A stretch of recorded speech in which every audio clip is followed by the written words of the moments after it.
Et si on explorait ensemble le langage de notre propre corps? Aujourd'hui, on va décoder ce qui est, en quelque sorte, le plan directeur de l'être humain, l'anatomie.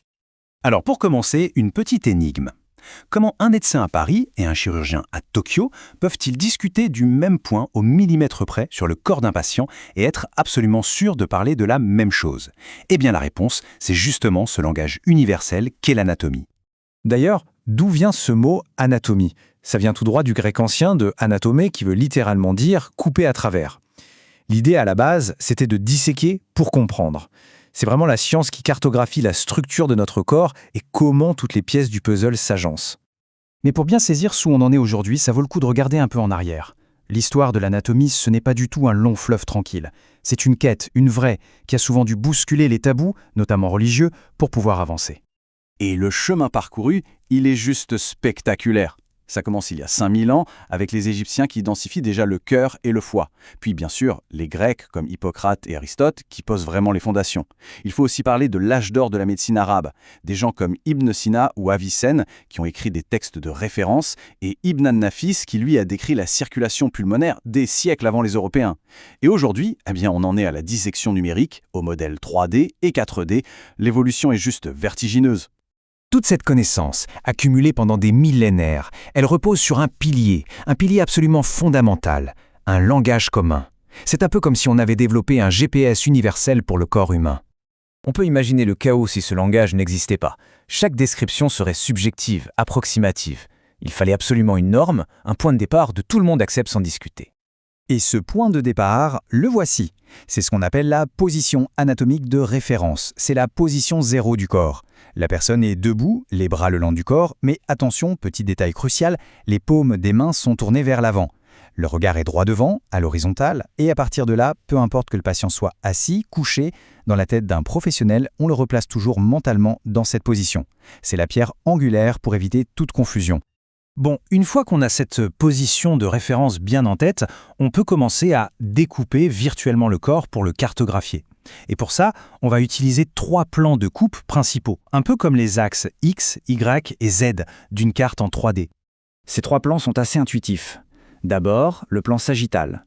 Imaginez une ligne qui sépare le corps en 2 moitiés, une droite et une gauche. Ensuite, le plan frontal, qui lui divise l'avant, la face ventrale, de l'arrière, la face dorsale. Et enfin, le plan transversal, comme une coupe à la ceinture, qui sépare le haut du bas.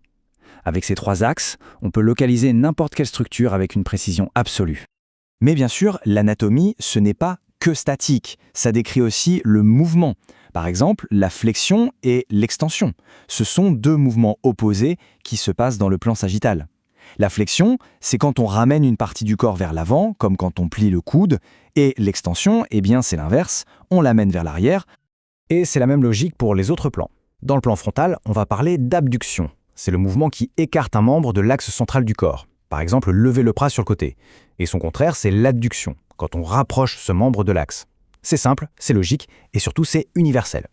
Ce langage commun est tellement efficace qu'il a donné naissance à plein de spécialités. En fait, l'anatomie, ce n'est pas un seul et même bloc. C'est plutôt une science avec plein de facettes, et chacune propose une manière unique de regarder le corps.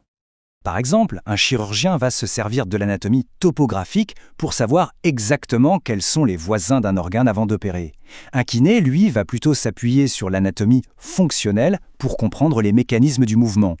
Le radiologue, lui, lit le corps à travers l'anatomie radiologique sur ces images. Et le chercheur, il peut plonger dans l'infiniment petit grâce à l'anatomie microscopique. Donc on a plein de points de vue différents, mais tous utilisent le même langage. Bon, alors comment toutes ces structures, tous ces organes, s'assemblent pour que tout fonctionne? En fait, le corps est organisé selon une hiérarchie, une pyramide incroyablement logique du plus petit élément au plus grand. Tout commence tout en bas au niveau chimique, avec les atomes. Ces atomes s'assemblent pour former des cellules. Les cellules qui ont la même fonction, elles, se regroupent pour former des tissus. Ensuite, ces tissus s'organisent entre eux pour construire des organes, comme le cœur ou les poumons. Ces organes collaborent au sein de systèmes, le système respiratoire, le système digestif.